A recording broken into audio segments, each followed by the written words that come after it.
Welcome in, Dark Hearts. I'm Wolfie. And Mooney, and this is your Nerd Network News. Alien Isolation has celebrated its 10th year anniversary, and we're about to dig into what made this game such a phenomenon. Created with the goal in mind to give you the most realistic Alien experience, and including a xenomorph that is able to track you wherever you try to hide, this game is difficult, true to the series, and a heck of a spooky play. I'll say, I've never actually finished the game. Alien Isolation is set 15 years after the original 1979 film, and follows Amanda Ripley. The main plot of the game is Amanda has to investigate the disappearance of her mom aboard the space station Sevastopol, and when you arrive you learn that things have gone to hell. This game is the most faithful adaptation to the original Alien movie, and it shows. The game features very similar lo-fi 70s vision of what the future might look like. The alien physically has to search for you, and it learns. If you're hiding mostly in lockers, it'll start searching more lockers. If you start hiding under more desks, it'll search every desk in the room. I gotta say, my favorite aspect, and the reason it follows the original movie so closely, is using the flashlight and the motion tracker.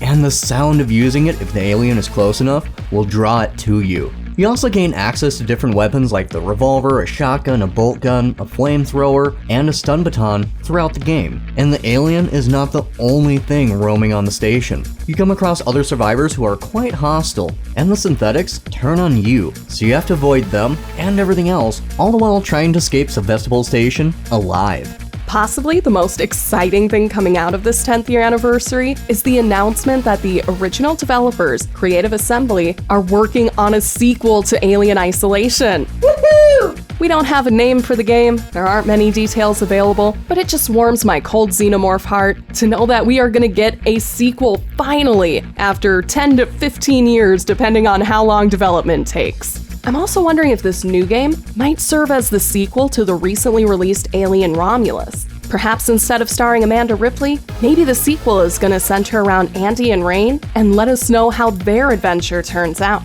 It would make sense if the new game stars Rain and Andy, because it would give players a choice of which of the two they'd like to play, it lines up time-wise with the movie recently releasing, and Alien Romulus was heavily inspired by the game Alien Isolation. I think it might be safe to get our hopes up. You guys are gonna know here first when there's more updates on the sequel, and in the meantime, we're gonna be enjoying the Lo-Fi Girl and Alien Isolation collab on YouTube. And until then, Dark Hearts, hide, don't fight, you aren't gonna win.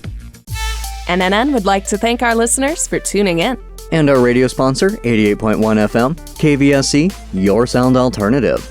And Woodforia, DJs, photography, and more. You can get a quote for your special event at MinnesotaProDJ.com. Make sure you like and subscribe to DarkHeart_Studios on YouTube, hit that bell, and follow our socials for full video versions of NNN, interviews, and live events coverage. Thank you for tuning in, Dark Hearts. This is Mooney. And Wolfie, signing off.